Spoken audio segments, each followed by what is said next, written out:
community theater and I've learned so much from it, you know? I feel like if I just stayed out doing my school plays, I wouldn't have grown this much. I would have been the same. The name. Okay, I got you. I got you.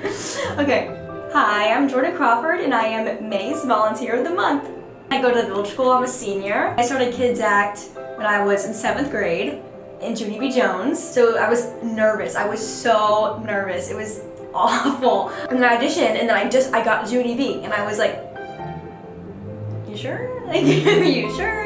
It was just amazing. It was my first introduction to theater and what theater could be like in the community here, and ever since then I just haven't found anything that lives up to that. I've definitely done a show every year since. Like, I've never left. Over time, I realized there's nothing else I can do. And this is a place where I feel more comfortable, I feel safest here, I'm the happiest here. I was just drawn to it and there was nothing else that makes me as happy as being at theater does. I would much prefer rather be here than anywhere else.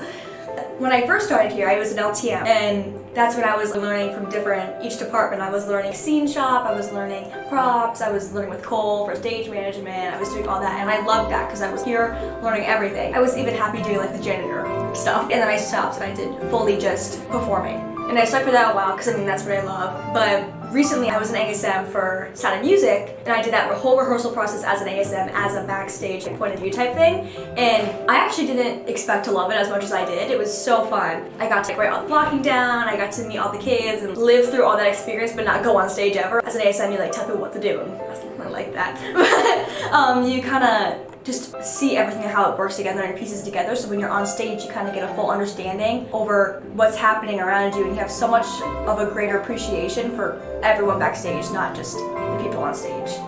Every show has like a moment where I'm like, that's what all the hard work was for. It's weird. I mean, there's moments where you feel yourself and you're so in it, you just black out. And Newsies, when I was singing my solo, like there was one time where I was so like in it, like, I forgot the audience was there and I didn't even hear their applause. I like the feeling when you get the butterflies and you walk on stage and they're just gone. Because like you're so nervous and you walk on stage and the lights hit you and then you just become that person, and like it's such a surreal feeling that you're just living. They're like out of the world experiences that I love having, because you don't get that anywhere else besides being in theater.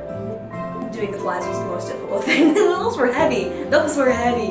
It was so different. It was so different. That was probably the hardest thing for me to do, is not be on stage and kind of just switch my mind from not focusing on the performance but focusing on making the performance happen. I mean, it was hard because I had to learn how to write their blocking down and like those like code words that Cole uses, you know, how to do like the flies and do the cues and do all that stuff. It wasn't hard to learn, it was really interesting, but it was hard to switch gears, and I learned things that I didn't even know people did backstage as I was on stage. Especially from like young age to now, learning how you treat people and how to create this family and how to create an environment like this. It's crazy it's a community theater and I've learned so much from it, you know? I feel like if I just stayed out doing my school plays, I wouldn't have grown this much. I would have been the same. This theater has taught me to never stop, always try, better work ethic, I think. I'm just so motivated now. I loved getting there early when no one was there and seeing Patricia and Sydney, the stage managers, and I would just do our pre-show together, and it was just, we would do the bridge together, we would do the flies together, we would check everything, we would jam into the pre-show, like lights and stuff. I feel like also backstage with the kids, you have a family on stage and you also have a family backstage. So getting to hang out with them every day and like sitting on the bed when we aren't doing anything, watching the show from the wings, everyone's got your back. If you like fall, I almost fell in the pit one time and like everyone was there. Of course they were laughing at me, but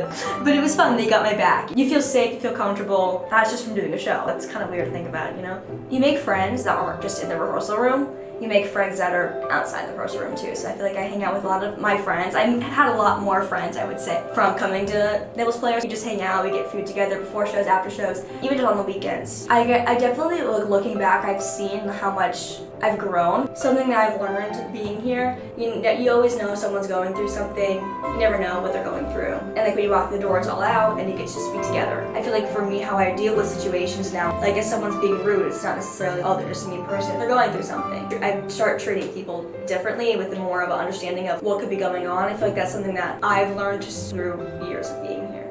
I've learned something from every teacher, mentor I've had here. I feel like every show I've definitely grown in some way. I definitely went through like a self-confidence type thing because obviously you, as a kid, you see people that are better than you. You would be like, oh, well, I'm never going to be that good. But I think a part from you was realizing that, you know, someone's always going to be better than you, and accepting that, take that, and I use that as motivation. If you motivate yourself from people that are better than you, let's say, and you get better, and I feel like you just keep getting better, and you'll launch yourself, and then you'll be like, oh, well, this is happening to me, so I have to be good. And if you say you're good, you're gonna get better. If you're not confident about it and you hold back, you're not gonna get better, you know? Go for it, and don't pull yourself back because someone's better than you, because then you won't get better. Dawn has given me a lot of helpful words to like help me feel better, and her pre-show speeches, they always motivate you. Everything she says, she kind of just motivates you to do better. She pushes you. For Newsies, for Catherine, she never told me like I was like good or get in there. She would always give me notes, and I like that because I was like, oh, I can get better on the opening night. She was like, this is great, like you're making me cry. And I was like, oh, so the notes and the word things that she's pushing me, and I like that. So I like the push just that she gives me. It's something you have to try at least once in your life. It is life-changing. Even being in the audience, it's an experience in its own, but being on stage and having that process and having that community, no matter what you're going through, you have a home here. And that's something that not everyone feels in their life. So it's something you have to do. So I would just say,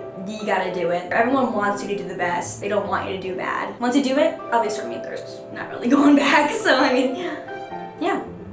I think I've had to work with and talk to a lot of different people that I wasn't really expecting. As an ASM, I had to talk to a lot of different other adults. I was like, oh, I didn't know I had that authority to talk to these people. So I feel like I learned a lot more of my communication skills, and I feel like I've learned about more talking to authority figures and speaking in public. I feel like I could learn more about lighting and like what goes into that, what goes into making the props and dresses and all that stuff. That's also very interesting to see how that is made for the show. Kind of like the pre-show stuff. I'm also working on teaching second act. I feel like that's also another thing I could go into. Working with kids, making up that choreography for kids, working with that. I feel like that's also another way that I can get more into the arts, yeah. And I took a long time really thinking about it. I was like, what could I do? I never imagined myself doing theater this long. I never imagined myself falling in love with it. Nothing really ever made me as excited as pursuing musical theater. So it took me like a year to figure out there's nothing else I could do. You know, there's nothing else that's for me, that makes me as happy, that makes me, you know, feel myself, makes me feel like I'm like actually living the way I should be. The dream was to move to New York in like a year or two. Just go for it and see what happens. It's gonna sound cliche, but I mean, it really is like a home away from home for me. I could come here right after school and stay here until 11 o'clock at night, and I wouldn't be tired. Be having fun. I'd be at my home. I have fun with my friends. If someone was like, want to go to TMP all day, I'm like, sure. I feel like it really has become such a safe, open environment. Everyone here, I love them, they love me. There's no bad feelings here. I mean, like, it just, you feel really comfortable and accepted no matter what you're going through. I mean, everyone's there for you.